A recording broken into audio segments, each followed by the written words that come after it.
Thank you very much. It's a pleasure for me to be here today to share a little of my work and also to raise some questions about the structure of how you design national programs of mitigation and the role of the national government, or as you say here in France, the state. In the United States we call it the federal government, and how the states interact with the national government. The first question I have for you is how many of you, you can just raise your hand, have been to California for more than a week? Okay, so you don't know much. Okay, that's okay. I prepared a little bit in that vein to know that most people don't. California's a big place. So we'll have, I've structured this as the beginning so you understand a little bit about the complexity of California. Because the title here says making a multi-hazard mitigation plan for America's most populous state. It's not the largest state in the United States in land area. It's actually the third largest in land area after Texas and Alaska. But it's the largest in terms of the number of people who live there. And so therefore it's important to understand the California experience because it's quite different than the rest of the country. Then we'll talk a little bit about how the federal government in the United States has incentivized the making of mitigation plans at the state level and then at the local level. And then we'll talk a little bit about how it works in California, how it's actually, the plan gets made, the issues that come up and the different stakeholders, and who is the plan for. And then at the end, we'll talk a little bit about the California general plan structure, which is important, especially if you are learning about urban planning, because in California, the general plan structure is a required plan with 7 elements, of one being the safety element, which then ties the general plan into the mitigation activity. Okay? So, I hope you learned something by this. The first thing you have to understand is that California sits way out in the west. It's not the United States. Here you can see New York, Florida, Texas, and all the way out to the west is a place called California, which is the orange. And since I can't use this, I can talk this along. Okay. Sorry. No, it's okay, because I designed this to. You made in a use different pointer from the... Yeah, from here? Yes. Okay. So this is Los Angeles, which you all have heard about through Hollywood and other interests. Los Angeles is the largest city in California. Its metropolitan area is 10 million people. It's the size of the greater Paris region. Yeah, so, yeah, the region, the greater Paris region. The city of Los Angeles is 4.5 million people. It's actually, after New York, the largest city in the United States, single city. So there's Los Angeles here. San Jose is here. It's on this map because that's where the Silicon Valley is. And right below, between Los Angeles and San Jose is where I live, right here, in San Luis Obispo, a small town of 50,000 people. So you can see that's where California is located in regard to the nation. But in terms of size, this is another way to look at California. If we overlay California on the East Coast, here you have New York on the East Coast. If we overlay it on the East Coast, it actually runs from Maine through Massachusetts, through New York, through New Jersey, parts of Pennsylvania, all the way down to North Carolina. It's a big place. And so it's a big state. And because it's a big state, spatially, it represents a special idea of how do you integrate something that on the East Coast is taking 1, 2, 3, 4, 5, 6, 7, 8, 9, 10, 11, 12 states on the East Coast equals California, all right? So, and then that includes New York and of course, New Jersey and Connecticut, which are very powerful states. So because I was interested in how California and France look at, between each other, and I didn't know a lot about France, I prepared my own simple comparison chart of the important things. So first of all, the population. France, you have nearly 65 million people in France. We have 39 million. So you're 20 million people more. The land area, you have 547,000 kilometers, and we have 403,000 kilometers. Basically not fairly the same ratio as population. 1/3 more than that, that's okay. As a percent urban, you're about 81% urban. California is about 95% urban. That means everyone lives in, most everyone lives in cities. And we do have parts of California in the mountains, which are very, very small areas and are actually losing population. Even though the whole state is 39 million people, we do have places that lose population. In Yolo County and other counties like that. The median age, however, is a little different. The French being 41, median age being 41, and the California is 33. That means if you're a demographer and you push this out 20, 30 years, you're going to see that the populations will start to approach each other pretty well in 30 years and come fairly close, equal. They'll be about in 30 years the same size, only due to that median age population, because you're going to have 10 more years of childbearing age population in California than you have in France. Okay, and you're going to have a lot more children entering than in France, except if you open your immigration policy, then you can stop or change this, but that's an external variable that I don't understand enough. Okay, the important thing that I found out about my comparison between France and California, because I live in a county where we have 410 wineries in my county, and that's a lot, I think, because a lot. But when I found out that France has 27,000 at least wineries, right? 27,000, and California has 4,850. California is a long way to advance before ever getting close to France, and so you have no worry at all about being the top producer of wine in the world, and obviously the top consumer of wine also. So that's good. I think it's good. It's good for me because then it means when I come to France I have more wineries to try, okay, than before. So you can see California is smaller than in population and size, a little more urban, a little younger than France. Okay? What? More, couldn't you say? That's right, yes. But France is more alcoholic. I don't know about that. But okay. So California also is a big a state of 39 million people, and its government structure is important to understand in the question of how you formulate planning policy, how you formulate relations with the federal government. It has one governor elected for a 4-year term. It has that person is named Gerald Brown. He's an interesting man. He was governor 40 years ago. As a young man, he was governor twice, and then stopped dead. 40 years later, he ran for governor again. Okay, so he is 74. No, 75 now. And he's been a very good governor because after 40 years, he knew how to govern, right? And in between, he was a monk and he married a few rock stars and lived in Oakland most of the time.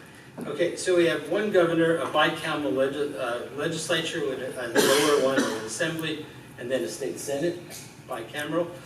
That's important. It has 58 counties, what you would call prefectures. Right?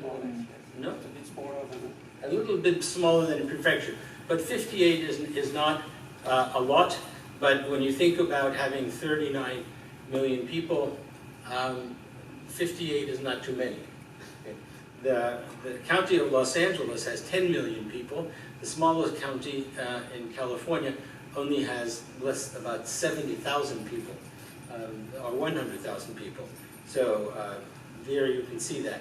It has a lot of cities, incorporated areas. That's important because the cities have certain responsibilities and rights. They have to do planning, they have to do public services. There are 479 of these. And then we have a mechanism in California called special districts. These are single-purpose districts which are allowed to form and provide one service. They can provide more than one, but they have to provide a single service. Most of them provide water. Water is very big. Then fire districts, sometimes sewer districts. Sometimes if you want to do flooding, you can have a levee district, just build levees. You can have districts that deal with geological faults, like you have hillsides coming down, and then you can then have a district to strengthen them. Okay? All these districts are formed by public vote. So people have to decide there's going to be a district. And then they're paid for by local taxes, right? So this sets up a situation in California where wealthier people who live in areas where they want more services have the ability to create more special districts.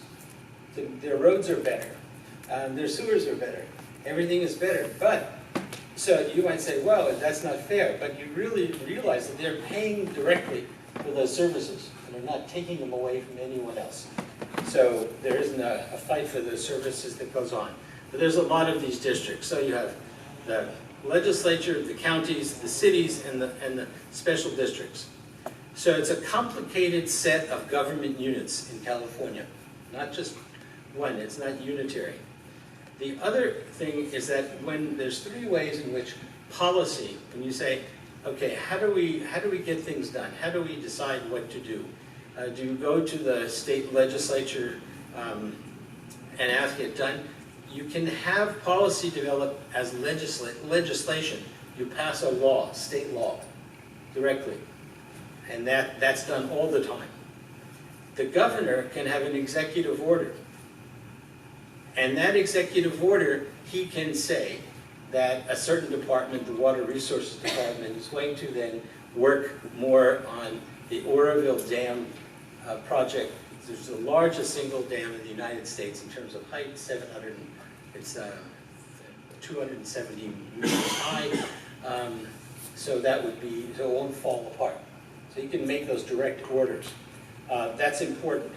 And then voters, the most important thing in voters is that voters in California have something called the initiative.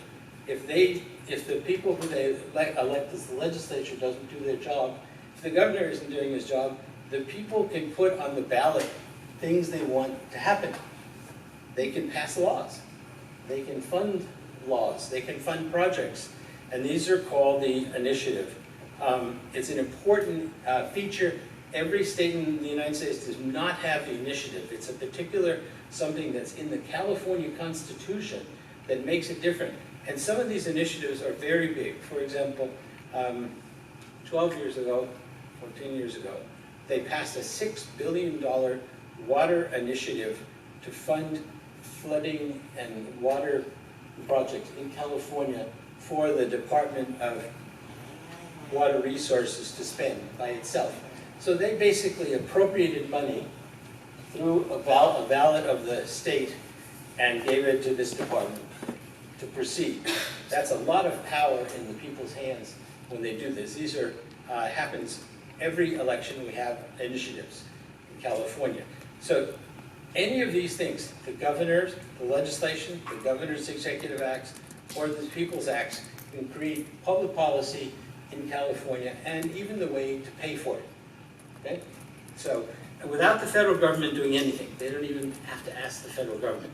So that's why I'm trying to sort of set the stage here, that the relationship with the federal government or the state, the national government, is different in California mostly because they have different ways of generating money and governing themselves. Okay, how are things paid for in California? Roland says California is nice because it's wealthy, and I agree. California has an advantage of being wealthy, but it's wealthy because it's created a set of ways of paying for things that it wants. Okay? And plus it has Apple, Facebook, Google, right? Instagram, Uber, and Tesla. So it has all these things. Also, in addition to doing that. Okay, so in California we have a state personal income tax, personal and corporate income tax. That means I pay every year an income tax to the state of California in addition to the tax that I pay the national government. So in California, the personal income tax is about 8%. So 8% of my salary goes to pay the state government. And then corporate tax, corporate people also have to pay, and businesses have to pay, especially on what they call capital gains tax. When they buy and sell stock, they can make a lot of money. And because of the tech companies, there's a lot of tech stock sold and bought every day in California. So lots of money generated. The second is a general property tax. Everyone who owns a house or a building must pay an annual property tax to the county they're located in. That's about 1.2% of the value of the property tax. That annually goes to the county. It gets shared with some of the cities around it. So you can see that if you're a city with Stanford University there, you're going to get a lot more property tax than if you're a poor city in the Central Valley. So we have that. Then we have a sales tax, which is about 7.5% general sales tax on everything. We have no VAT. And that sales tax is distributed back to the local government. So you can see governments that have shopping centers get more money. Right? So it's not an equal tax, it's an unequal tax. So where the sales occur most, or the most of the money occurs. We also have something called the transit occupancy tax, which is very Californian. And that's a tax on the hotel room. So if you stay in a hotel in California and you get the bill, they're going to have a special tax called the transit occupancy tax. All of that tax goes to the local city that you're in. Right? So you can see the advantage of San Francisco. The city of San Francisco has all these hotels. Every night they get money from the transit occupancy tax. When the last big football, U.S. football Super Bowl occurred 2 years ago in San Francisco, the transit occupancy tax generated over $5 million. $5 million, a lot of money, just for a 3-day event. Okay. Then you have special assessments, as we talked about, and then you have bonds. Basically, bonds are long-term obligations for infrastructure. They can be issued locally at this level of the city. They could be issued at the level of the county. They could be issued by the state of California. So the bonds are basically a way that the municipalities in the state enter the financial markets to get money to do infrastructure projects. So when you want to build a high-speed rail system, or you want to improve all the flood districts in the Central Valley, you can issue bonds to do that, pay them off in a 10 or 20-year period, and you self-finance that over a long period of time outside the system of any assistance from the national government. Okay? So this provides this set of financial mechanisms in California is, for me, a key idea in how you do mitigation planning or any kind of planning. If you're a city and you say, am I going to have a new place to put car dealerships and a whole group of them? Most cities say, yes, that's a good idea, because the cars have sales tax. You sell a car for $20,000, you get a nice sales tax revenue, and so you have clusters of car dealerships in California clustering together because of this local sales tax idea. All right? So the mechanism is, now, this is a competitive mechanism because theoretically, there's just so much sales that are going to go on in the state of California in any one year. So someone's going to get those sales, and it's going to be a differential kind of thing. The poor communities don't have very much money, so they don't get very much money. The wealthier, this is a wealthier community thing. But because of the way California is financed, there's a great set of opportunities then to turn the financing mechanisms to the purposes that you want them, right? So that's true. And so by being wealthy it also helps. Roland is right.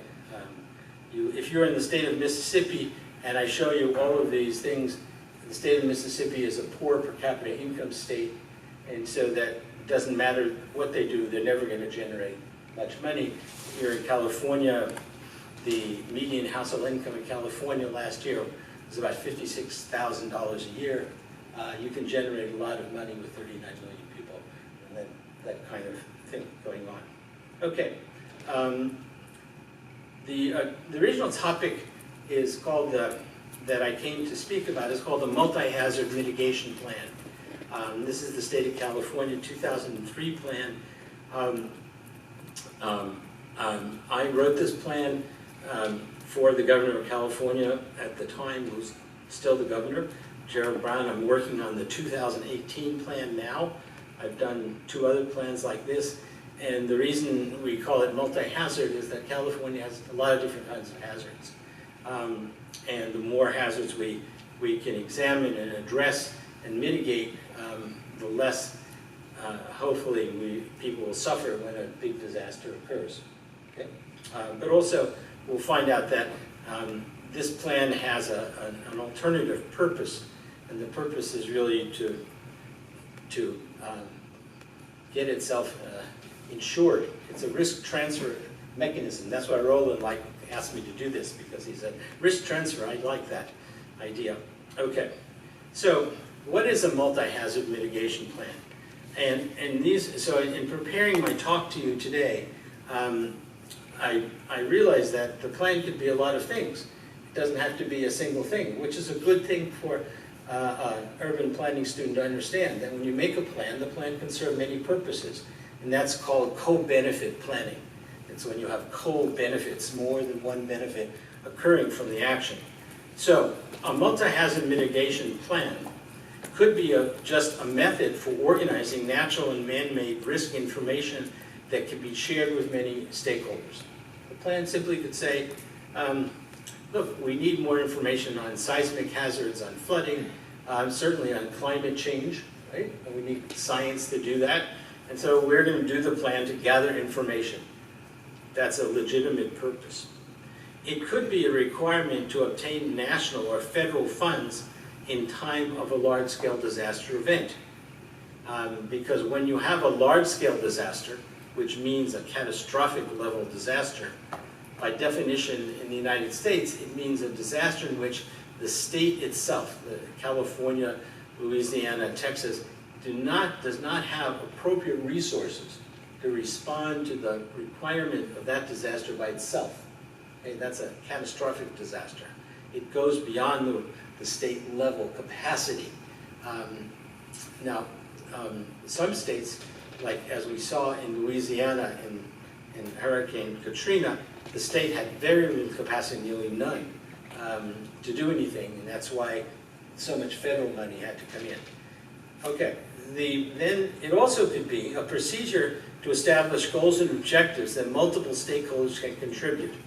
One of the reasons you do plans, urban planning, and the fundamental idea of urban planning, the core idea without which you cannot justify urban planning in any professional sense, is making a vision of the future, of going out to the future at some point and establishing a way you would like the future to be.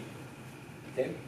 The processing, visioning, the processing, collective, doing it. So this plan, by having goals and objectives, requires the stakeholders to come to grips with what does mitigation mean, and how do they want to do it. But also the process of bringing people together is the process of creating the planning process in which more voices should get heard. Now it turns out that there are always in this plan of the multi-hazard, once you say multi-anything, you set yourself up always for some conflict, because everyone doesn't see the world the same way.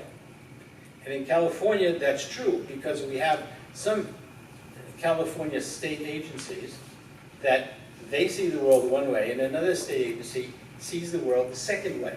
And the best example I can give you of this is in California, we have a very good agency called CAL FIRE, which fights wildfires, forest fires, big fires. And we have lots of forests, and it's an excellent organization.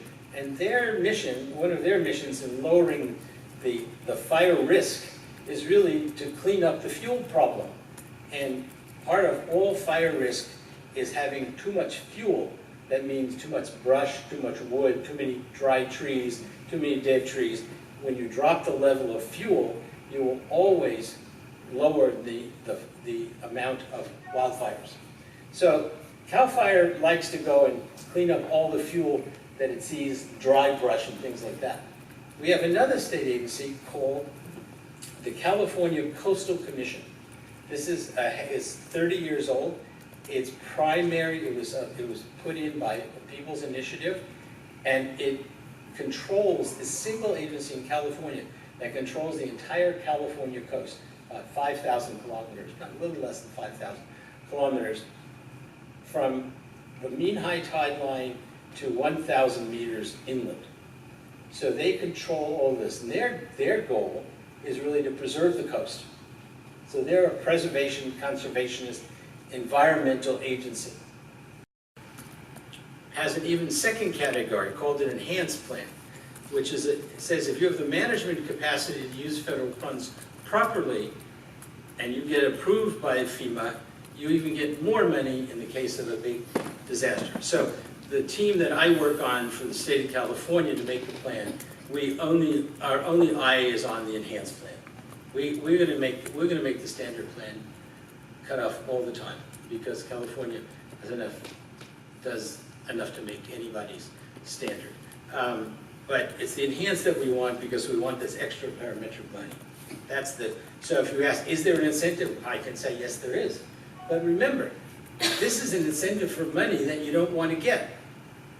You do the plan, you don't want a big major disaster. You don't want a disaster that requires a presidential election, because that means that it has so much damage, so much money damage, so many people who died. It's so chaotic, you don't want to deal with this. So you're basically doing the plan, and this is like buying insurance, and hopefully it never happens, right? So we do this, and we spend $1 million for the state's money in the hope that it never happens. Now it turns out it happens, because we have wildfires in California. In the last 10 years, we've had wildfires every year, and that's generated enough money by itself. It's generated over $130 million of extra money. So it was a good investment for us to do the plan. So that's it. So you have this incentive. So the practical, that's it. So we talked about the external motivations, right? The internal motivations for doing a plan like this, which is multi-hazard and what's the hazards, is to align all other single plans of other agencies together as much as you can. That's how the stakeholder idea of the multi-stakeholders are coming together. What we want is the agencies to act as a unit in terms of aligning their work. And that's a good thing. We want to utilize, secondly, mitigation as part of a deeper commitment to climate change and adaptation. The state of California is the leading state in all of the United States in climate adaptation. In every category, whatever criteria you have, California is going to have the highest level of targets, meeting the targets, improving the targets, and that's simply because the governor wants this to happen. It's driven totally by the governor and all the environmentalists, and now the business sectors who see that we're all will be better off with a different balance of energy policy, right? More renewables, less coal-fired plants, no more nuclear plants. I live next to the 15 kilometers from the last nuclear plant in California. That plant will close in 2026. So in less than 8 years, 9 years, that plant will close. There'll be no more nuclear plants. So when you take that, you have to replace it with some renewable service. Okay, so we have a reason to push climate change and adaptation, which means that everyone's going to generate power differently. And then we also want to provide useful tools to local governments. Remember, there are 479 cities, and there are 58 counties, and 2,100 districts. So even if we just take the cities and the counties, the 479 plus the 50, I mean, we've got 500 entities that can do local hazard mitigation plans, and we want to help them do them, right? It's a big constituency out there, okay? And we want to use as much federal money as we can. So now I told you that the federal government is the driving force, but you might want to understand, if you're big policy planners, how did all this comes about. And there are two types of federal actions that make all of this that I'm talking about, doing a multi-hazard mitigation plan, occur. The first one is called the Disaster Mitigation Act of 2000. You can look this up on the federal legislation. And basically it says, we want the states to have increased coordination and integration of activities in order to get disaster assistance. This is a powerful act. The original act, called the Stanford Act, was the first act to talk about mitigation, but the Disaster Mitigation Act of 2000 is the codified in the Federal Register of all the things you have to do, right, to do that. And that's where it starts. So you started all with the Disaster Mitigation Act of 2000, because that takes the federal money and brings it in and distributes it. But under our former President Obama, he pushed two presidential directives that are important for you to understand. Now you have, and this comes about with after 9/11 and a continued view of terrorism, but he said in the presidential policy, said that that you want a preparation for the threats that pose the greatest security interests, including acts of terrorism, cyber attacks, and catastrophic natural disasters. By saying that, he aligned the federal agencies, which is the Environmental Protection Agency, the Army Corps of Engineers, who takes care of water. In the United States, water that crosses a state boundary, when it crosses any state boundary, is the purview of the U.S. Corps of Engineers. They're the ones who give the permits for any water use across state boundaries. So you want to get them lined up to do the right thing. And then you want to get the Department of the Interior, which controls the federal public lands, and you want to get the Environmental Protection Agency lined up. So this presidential policy directive does that. That's number 8. The other is 21. So this comes up later, and this is deals with critical infrastructure and resilience. So the first word, resilience, comes for the first time in as federal policy. Critical infrastructure gets talked about.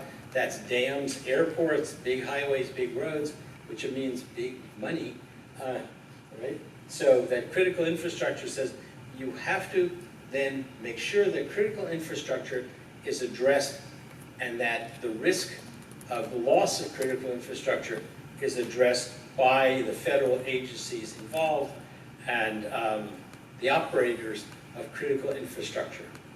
Here in France, it's very easy to see what the operator of the main critical infrastructure is by driving a car in France. It's the owner of the big, right, tollways. They're the big critical infrastructure people who take your money every so many kilometers. Okay? So they're an infrastructure player. we have very few tollways in the United States, actually. No federal tollways. So the federal has no federal tollways. There are some private tollway roads in the United States. They haven't worked out very well, but they do exist. So this sets the reason why the federal government continues to support mitigation, these directives, okay? And it also begins the idea of resilience, which is a whole nother lecture. I have a lot of stuff about resilience. I have a real interest in resilience practice, which only is good if you have a resilience conceptually down correctly, because you can't practice something you don't understand. Most people practice resilience, have no idea what it is, but that's another lecture about that. Okay, so you have the federal mandates. Okay, and here is the 20% for mitigation plan, 12% that.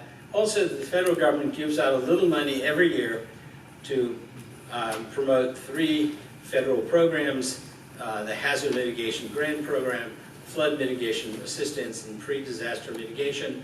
These are all federal programs of small amount of money, maybe from $20 million to $120 million, depending on the population. But that money then goes to the state, and that state money can be spent on plan making and other things. Okay.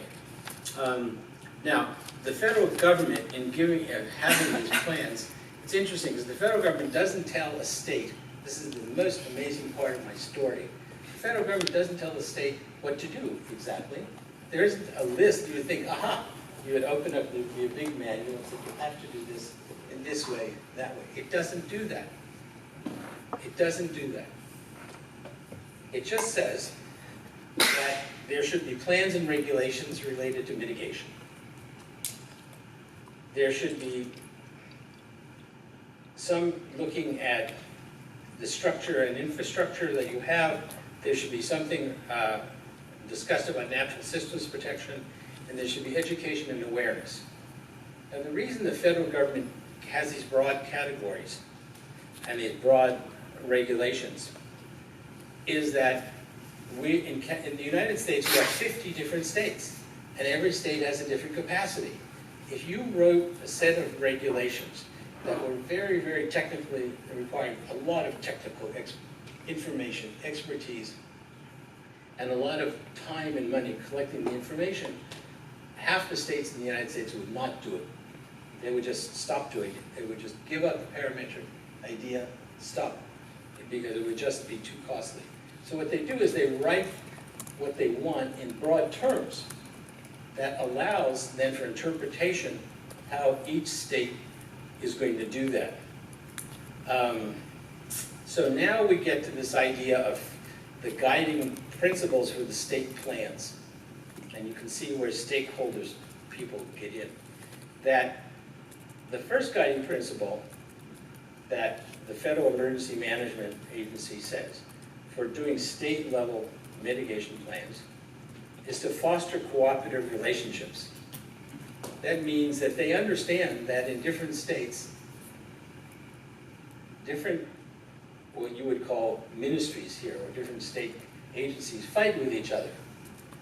Public Works doesn't want to do this. The road people do this. The water people do something else. The housing people do something else. So they want to foster cooperative relationships. That means they want people to talk to each other.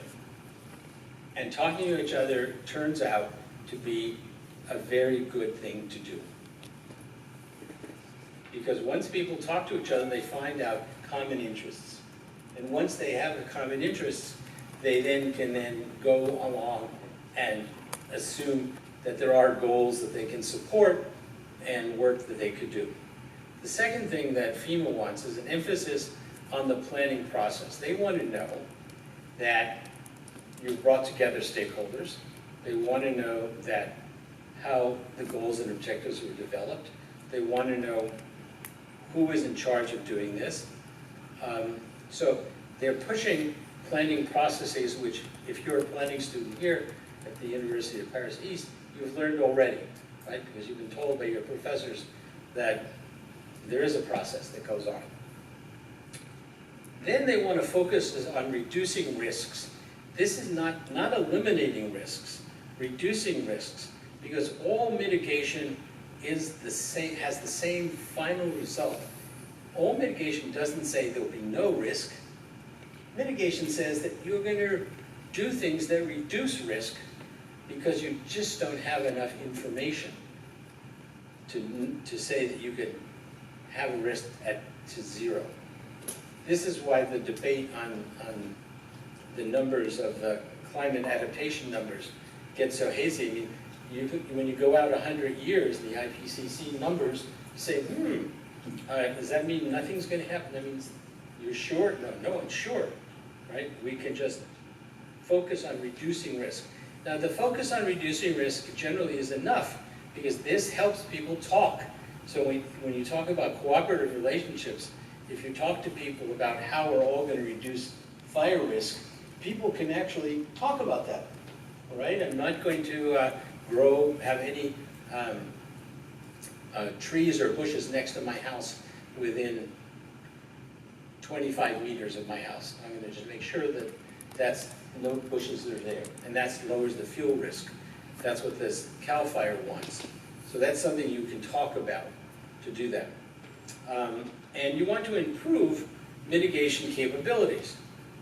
And that means that you want to make sure that a mitigation capability is the understanding of the science behind an action, but an understanding of how that action relates to other actions, a linked impact of what you do on different areas.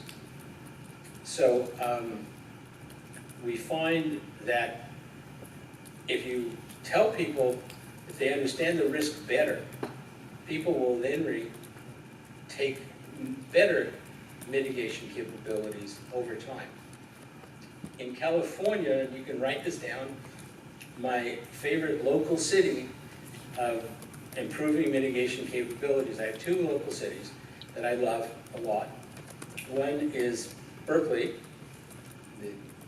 not only because I went to the University of California, Berkeley, and have 2 degrees from Berkeley and live there and I love it, but the city of Berkeley, the city, not the county, not the state, the city of Berkeley decided there was so much seismic risk in school buildings and city buildings like the Mairie, that they said, we are going to seismically retrograde every city building we have over 20 years.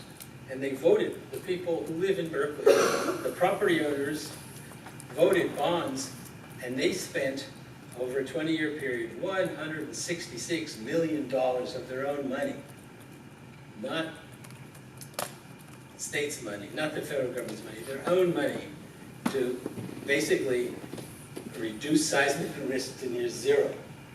Okay? That's a lot of commitment to do that.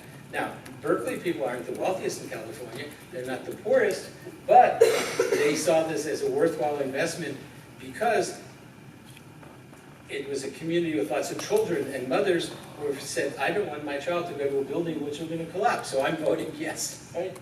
So we'll have one less bottle of wine tomorrow, and I'll vote and do this. So we have Berkeley, $166 million in drone money. The second is Roseville, California. Roseville, small city outside of Sacramento, a city of 110,000 people. Roseville is the safest city in the United States from floods. There is. It has the highest rating. It's called the community rating system, #1.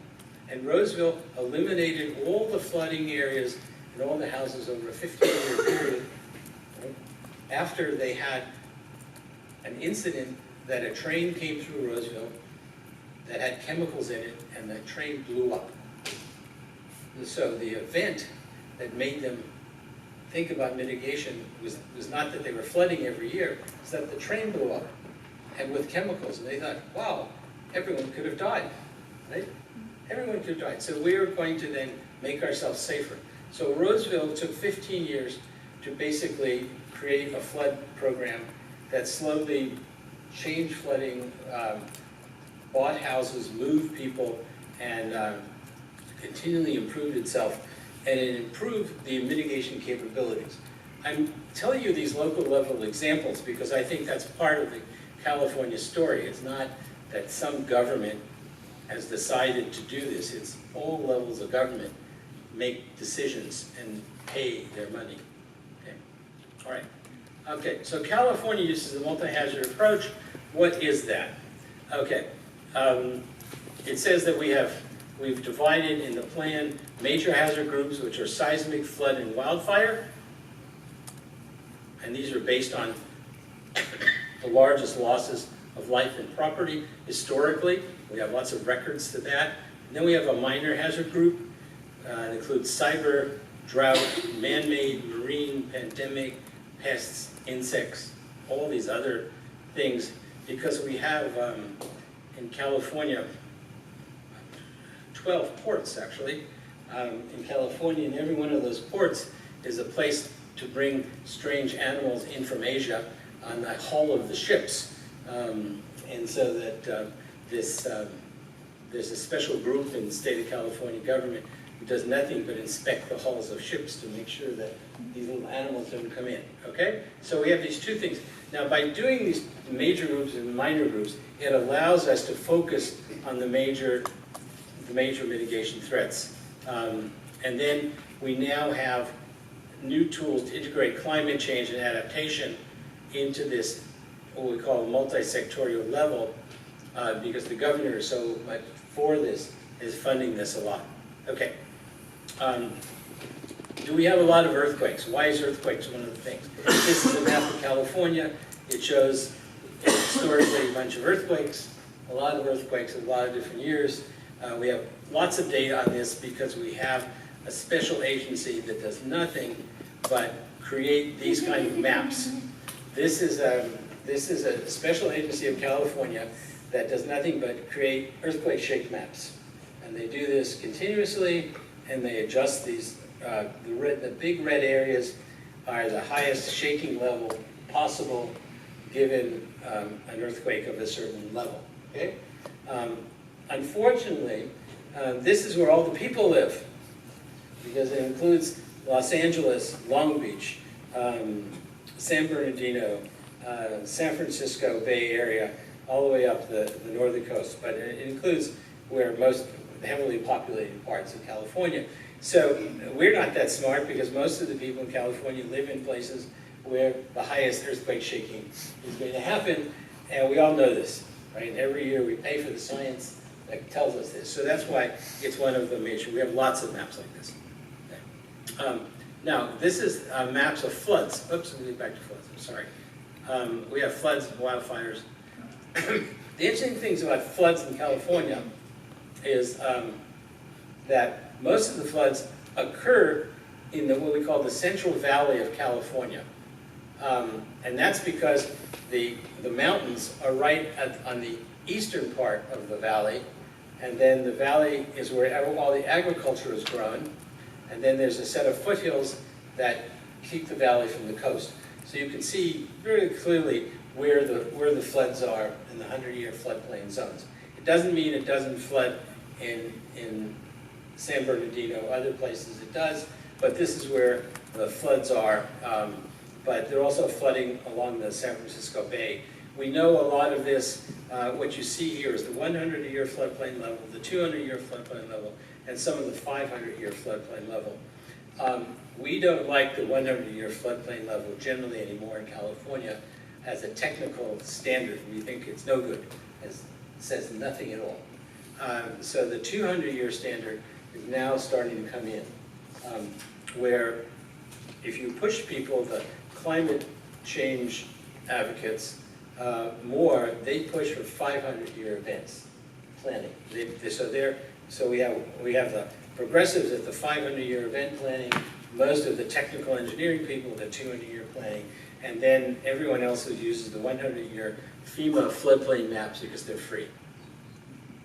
It shows you what free means. Free's worth. So we have maps of all hazards that look like this. So that's okay. So how then do we actually do the plan? How do we organize for the plan? I developed this little diagram for you, and because I can't use my pointer very much here, I'll just go to the middle here and tell you the key things here. This middle box is where the most important part of it. This is the hazard mitigation plan team. This is 85 to 100 professionals. They work with us from existing state agencies, Department of Water Resources, Department of Natural Resources, Housing and Urban Development, Housing and Community Development, Fire, Office of Emergency Services. There's about 100 of them, the California Earthquake Authority, and they form the basic technical inputs. Because we're not, as the plan makers, the drawing up, my team at Cal Poly doesn't develop the technical input part of it. We say, you do this every day, you send us the shake maps, you send us the flood maps, and we integrate that. And from that 85 to 100, why it's so large, it's actually, you need different size groups at times because they're subtasks, not only a few of them understand very well. And then you take that groups and you work them in to this plan preparation group, which is the group I'm in. And we take these technical inputs, which is up on the back. I'm going to spend some time here to understand that. These technical inputs on the right-hand side, which includes some things we'll talk about, my plan, other kind of things. We use these in the plan-making process as needed, and so that once we get the technical inputs and we have work with the teams, there are 3 rounds of the plan-making process. There's the administrative plan, which is in the lower left. We have 1 round of that. That goes back to the state agency that's funding us for review. That takes about a month after we're finished. Then there's the public one. Then we take the whole plan and put it on the web. Anyone in the state of California can write in. Now, that's a terrible process, actually, because people write. They write all these things. And some of them, like the Sierra Club and the environmental people, will write 27 pages. And they say, you say in this page, in this line, this. We don't believe it. They send you 27 pages of information about that. And of course, you have to respond to them, and you respond with 7 words. Like, you made the point, we'll change this word. And then we do a final FEMA plan. So in that plan, when that gets finished, it gets sent to the governor. Governor signs it and sends it back to FEMA as the official plan. So the plan actually has 3 full iterations as it goes along. And we go back again to this 85 to 100 person group to get more inputs that we have to do that. Inside the 85 to 100 group, I'm listing some of the important agencies in California, just so you understand that. The Water Resources Department is the most important. They take care of all flooding, all water. They have 10 hydrologic regions in the state. They're in charge of dams. They've got $6 billion of their own money to spend. They're big-time engineers, hydraulic engineers. They're very good. So they're in part. Caltrans, which is the California Transportation Agency, is a big player. After the Northridge earthquake and after Loma Prieta earthquake, California, Caltrans decided that they were going to seismically retrofit every bridge that they controlled over the California highway network. That meant 1,275 bridges. It cost them $2.4 billion to do that. Right? And they spent that all out of state appropriated money to do that. So we have all these different kind of agencies, just to show you that there's a lot of them, including the California Earthquake Authority that sells seismic insurance. And then we have the non-state stakeholders, which is, again, how do you deal with the stakeholders? Well, the stakeholders get developed because all of them have certain interests. The California Private Utilities Council, almost all power in California, electric power, gas, and electric, are privatized. They all have contracts with the state through the California Utilities Commission. So they're an interest. They're interested in this plan. They do a lot of this work themselves. The governor has a special directive for them. They're really good to work with because then they'll tell you exactly, how they're going to help each other in case a disaster occurs and what they do in backup systems. Technically very good. California League of Cities is a special interest group. The Red Cross is a special interest group. The Central Valley Regional Water Plan, which is the Sacramento Delta, the largest single inland delta in California.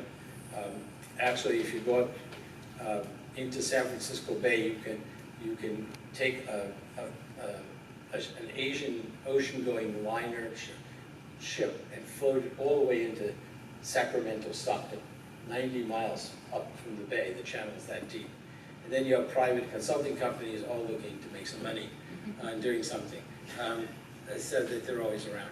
So you have these stakeholders. What we don't have in this plan is we don't have any organized groups that take care of the poor, because the poor have no voice in this, because the poor are too poor to think about mitigating anything or getting, so they're not done very well in this whole thing.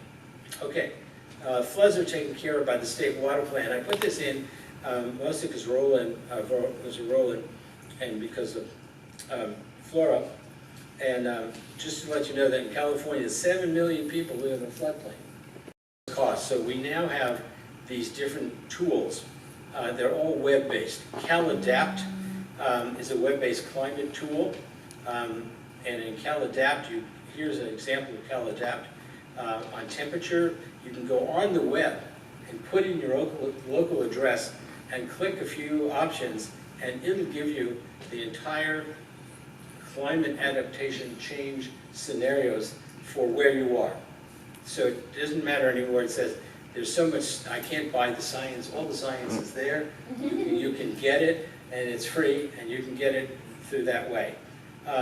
So this is the California Adaptation Planning Guides, which are a set of 4 guides on the web that if you're a small city, you can do your own California adaptation plan using these guides. Actually, we did this in my planning department for the state of California. We have the energy assurance tool, which of course, if you're doing renewables, you're going to use this tool to try to change the energy mix that you're going on. And we have My Plan. My Plan is another web access where it's a set of layers, and you can click on the layers. I just set these layers as to flooding and wildfire. But you can turn these layers off. You can just turn seismic layers on. You can turn tsunami layers on. You can turn them all on. But you can do this for a whole city or where you live. That's open source all the time around, right? Is it risk or hazard? What? Is it risk or hazard? Hazard, I'm sorry, they're hazards. They're just hazards, doesn't say the risk, because the risk data isn't provided in this way.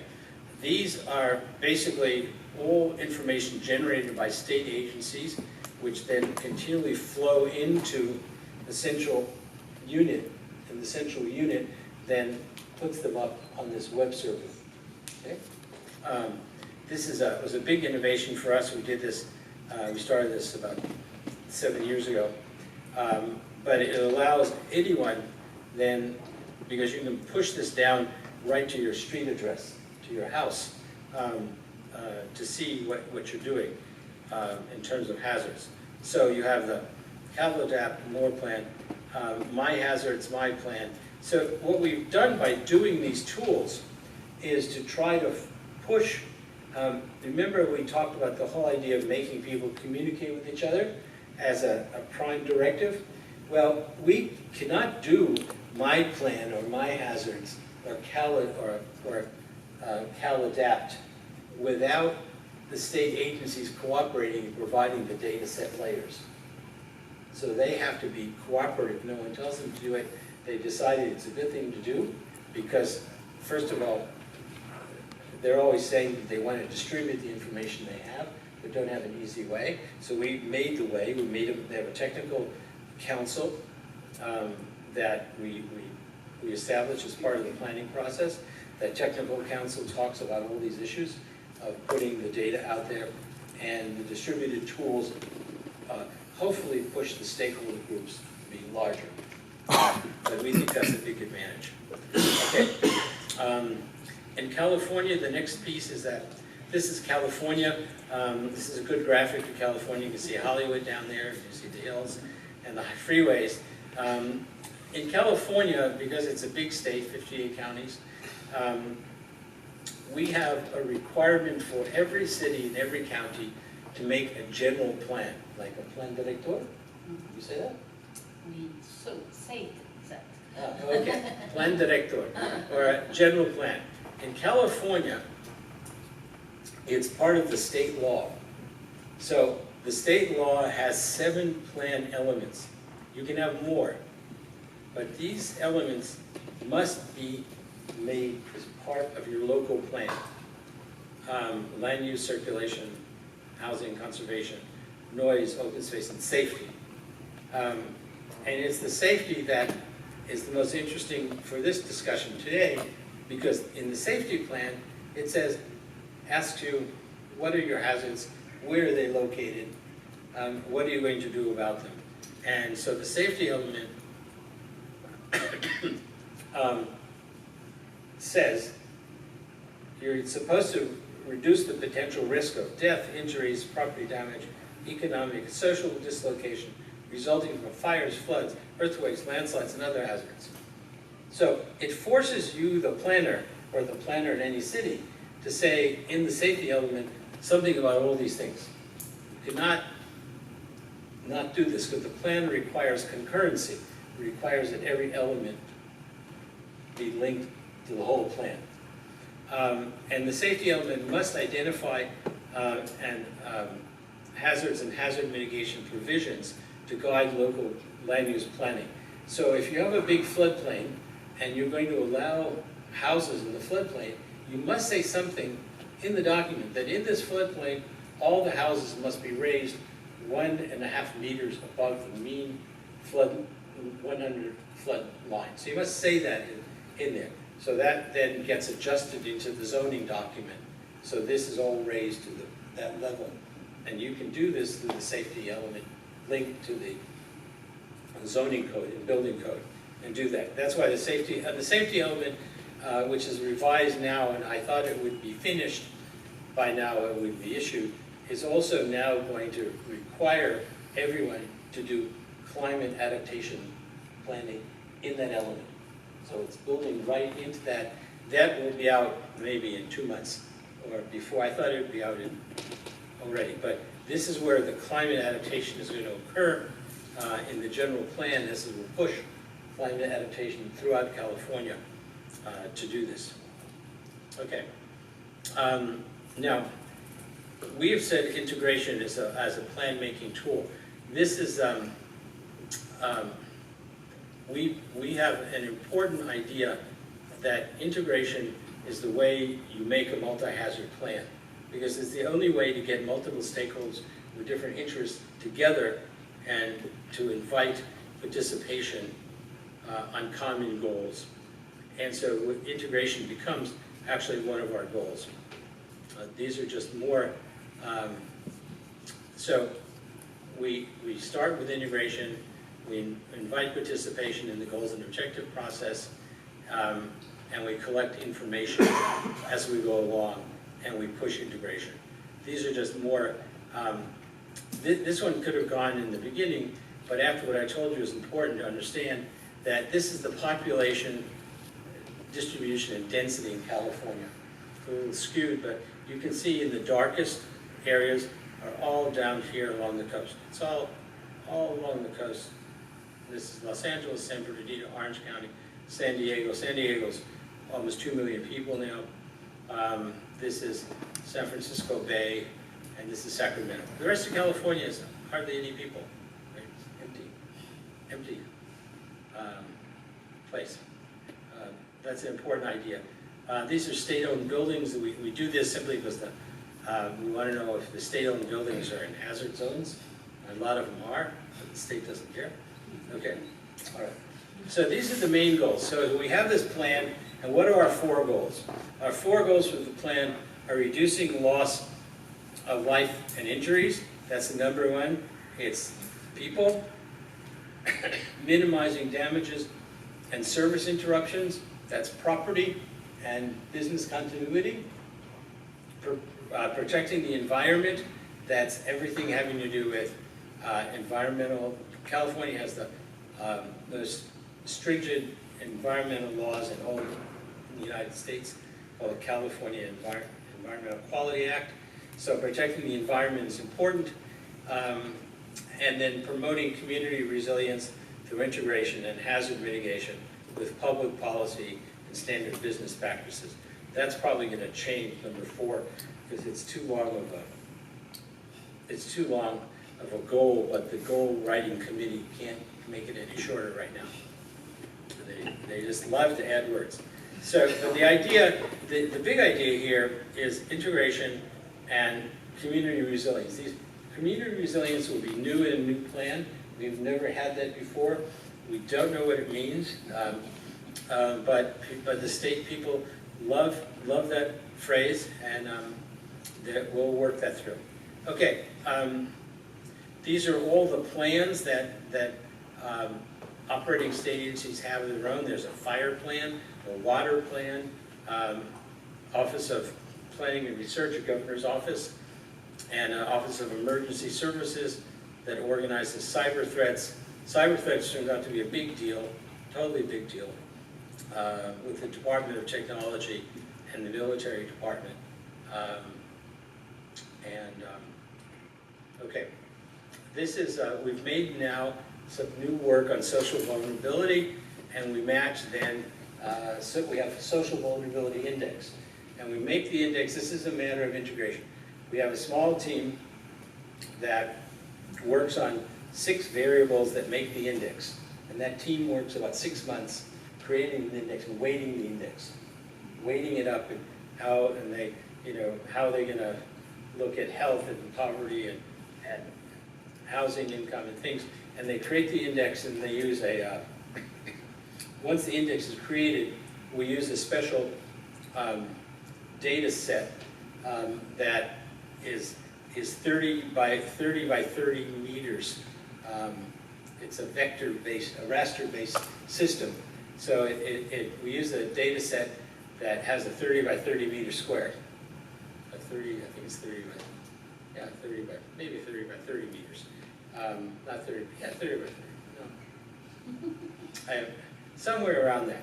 But by doing it that way, we then can, in a raster base, marry the index and get these vulnerability maps in a spatially correct way. And we don't have to worry about city boundaries anymore, okay? Because it's really spatial. It's a spatial map. It's a spatial map that goes along. So it really shows you that the vulnerability of the state, the relative vulnerability, is really in around the Los Angeles area, through the Central Valley, up in the San Francisco area, Los Angeles down to San Diego. Those are the most vulnerable areas in the state, according to our vulnerability index. Now this is a very important public policy tool because it should tell the state agencies where they have to make the new investments. It should link back to the actual practice. FEMA says you should make local hazard mitigation plans. We track the hazard mitigation plans in all the counties and all the cities. This is our latest tracking. There's a number, especially the counties in the mountain areas and the poorer ones who just don't do it. They simply won't do it. They just have no interest in it. Because then they have very low probability of catastrophic events. So the federal incentive for them is worth little, okay? And doing that. So I told you we have a governor who is 75 years old, but he's been governor 40 years before, and he's governor again. And he wrote this in 2017 when the President of the United States said he wasn't interested in the Paris Accords. So the governor said, it's time for courage, it's time for creativity, and time for boldness to tackle climate change. The risk is real, the cost is huge and growing, and therefore, taking a sequence of realistic steps just makes sense. That what's going on, we have to do in California. He just said, we're just gonna do it. We're gonna pay for it. We're just gonna go out and do it. And that was the end. That was the last time this was discussed. And the interesting thing about this is that he just took a stand. And then a month later, we put in 2 federal disasters declarations. We sent them to the Office of the President of the United States. The President must sign these. Trump signed both of them within a day each, because we thought he was going to turn them down. He didn't. He just said, gee, Brown came out and said, this is what we need, and that's it. So, okay, my last slide here is, in the beginning, I talked about this idea of type of parametric insurance, and I really think that the hazard mitigation plans as practice are a type of hazard mitigation insurance. That's kind of my premise, but the instruments to create the parameters are still evolving, but we have at the level of the federal government, it's pretty easy. If the president signs a presidential declaration, then that is a parameter that stops it and starts right away. So I think that's my view of the plan. I think it's an interesting concept, and I'm not quite sure it would have happened in California the way it has without the federal government putting out these incentives for catastrophic disaster events, so that we're really not getting any more money than we would have unless we have a catastrophic event in which we get more money to take care of something we didn't want to happen. Okay, at that point, I'll stop.